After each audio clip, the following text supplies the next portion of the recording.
Assalamualaikum warahmatullahi wabarakatuh. Kami dari kelompok 8 mata kuliah manajemen dan operasional perbankan akan menjelaskan materi mengenai aspek hukum penghimpunan dana. Jadi sebelum kami menjelaskan materi yang ada, di sini kami dari kelompok 8 ada saya Citra Amalia Rusdianti, teman saya Isnaini Nur Safitri, dan Rida Nur Hidayati.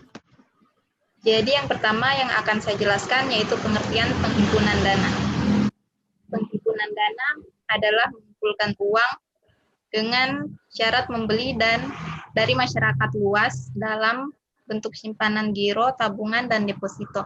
Penghimpunan dana merupakan salah satu kegiatan utama bank. Penyaluran dana dengan tujuan memperoleh penerimaan dapat terlaksana apabila dana tersebut dihimpun. Penghimpunan dana di perbankan syariah menggunakan instrumen yang sama dengan penghimpunan dana di bank konvensional, yaitu giro, tabungan, dan deposito. Ketiga instrumen ini biasa disebut dengan istilah dana pihak ketiga. Nah, dana pihak ketiga ini merupakan dana yang diperoleh dari masyarakat, dalam arti masyarakat sebagai individu, perusahaan, pemerintah, rumah tangga, koperasi, yayasan, dan lain-lain dalam mata uang rupiah maupun dalam valuta asing. Pada sebagian besar atau setiap bank, dana dari masyarakat ini umumnya merupakan dana terbesar yang dimiliki. Hal ini sesuai dengan fungsi bank sebagai penghimpun dana dari masyarakat. Dalam penghimpunan dana, lembaga keuangan bank tentunya memiliki sumber dana untuk memperoleh dana yang dibutuhkan. Pada dasarnya, lembaga keuangan bank sama dengan bisnis lainnya yang membutuhkan modal untuk menjalankan kegiatan usahanya. Mekanisme sumber modal dari lembaga keuangan bank sedikit berbeda dengan bisnis yang lainnya. Yang sumber dana bank yaitu usaha bank dalam menghimpun dana dari masyarakat. Perolehan dana ini tergantung dari bank itu sendiri, apakah dari simpanan masyarakat atau dari lembaga-lembaga lainnya. Sumber dana ini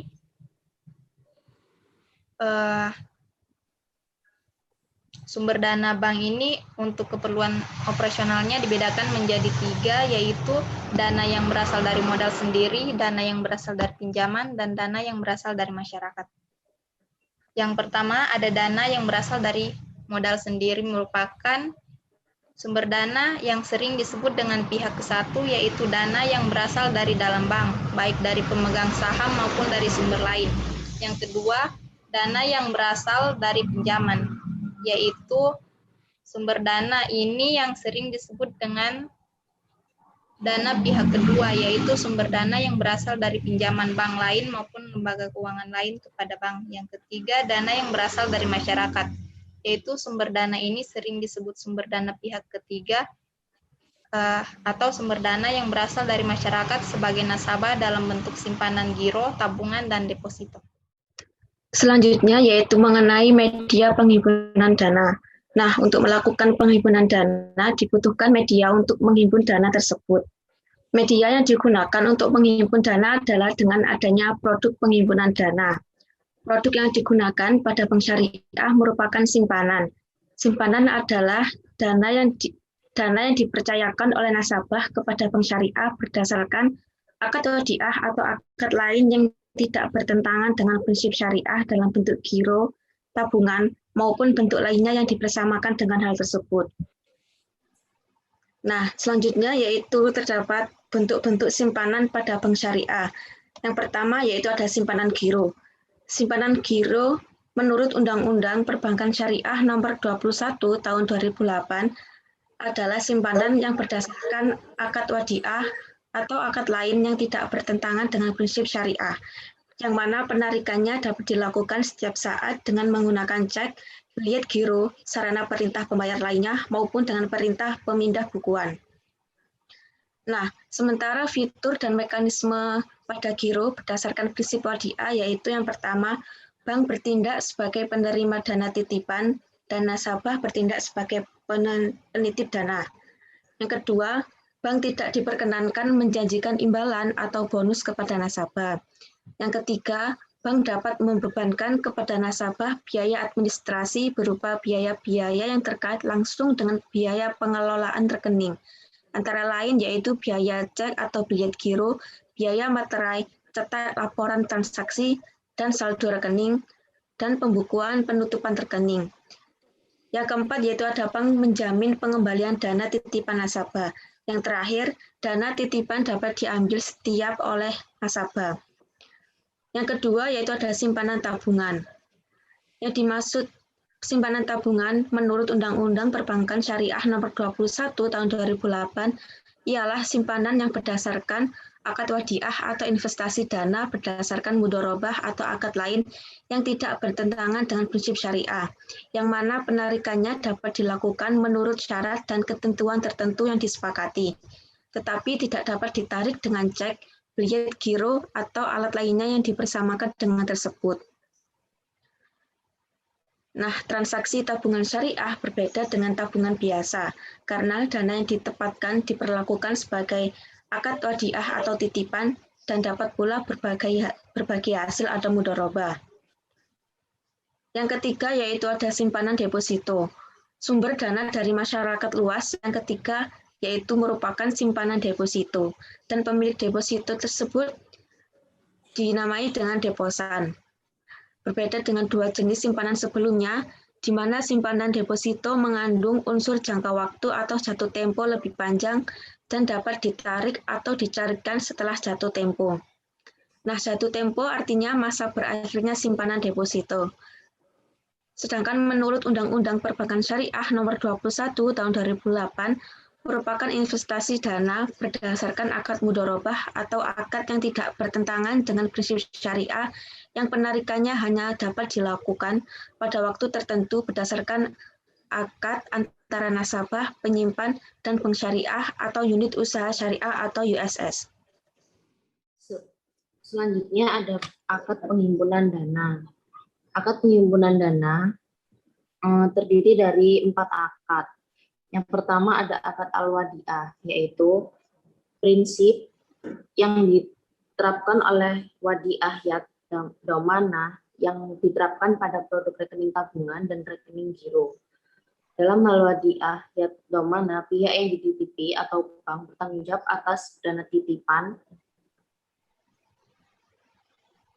sehingga ia boleh memanfaatkan harta titipan tersebut. Yang kedua ada al-mudharabah. Mudharabah penyimpan atau deposan bertindak sebagai sahibul mal atau pemilik modal dan bank sebagai mudharib atau pengelola. Bank kemudian melakukan penyaluran pembiayaan kepada nasabah peminjam yang membutuhkan dengan menggunakan dana yang diperoleh tersebut, baik dalam bentuk murabahah, ijarah, mudoroah, musyarakah, atau bentuk lainnya. Hasil usaha ini kemudian akan dibagi hasilkan kepada nasabah penabung berdasarkan nisbah yang disepakati.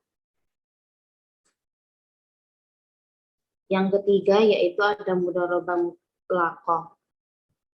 Nasabah menyerahkan sepenuhnya sebagai pihak kepada pihak bank untuk bebas berinvestasi di jenis usaha apapun selama tidak melanggar prinsip atau aturan syariat. Penerapan mudharabah mutlaqah dapat berupa tabungan dan deposito sehingga terdapat dua jenis himpunan dana, yaitu tabungan mudharabah dan deposito mudharabah. Yang keempat ada mudharabah muqayyadah. Mudharabah tersebut merupakan kebalikan dari mudharabah mutlaqah, di mana pihak lain dibatasi oleh waktu spesifikasi usaha dan daerah bisnis tersebut. Adanya pembatasan ini seringkali mencerminkan kecenderungan umum si sahibul mal atau pemilik modal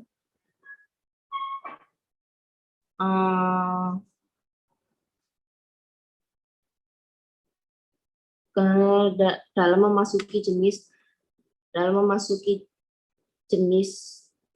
dunia usaha. Misalkan nasabah menginginkan dana yang ditaruh digunakan untuk berinvestasi atau dimanfaatkan untuk jenis usaha agrobisnis.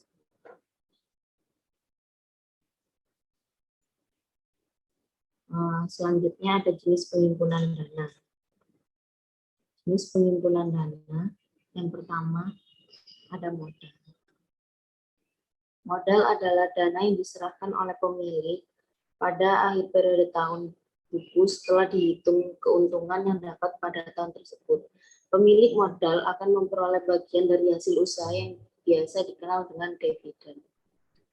Dana modal dapat digunakan untuk pembelian gedung, tanah, perlengkapan, dan sebagainya secara langsung tidak menghasilkan.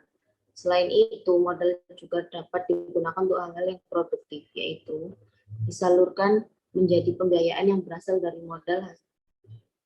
Hasilnya tentu saja dibagikan kepada pemilik dana lainnya. Ya baik, terima kasih. Itu saja yang dapat kami sampaikan dari kelompok 8. Lebih dan kurangnya mohon dimaafkan. Wassalamualaikum warahmatullahi wabarakatuh.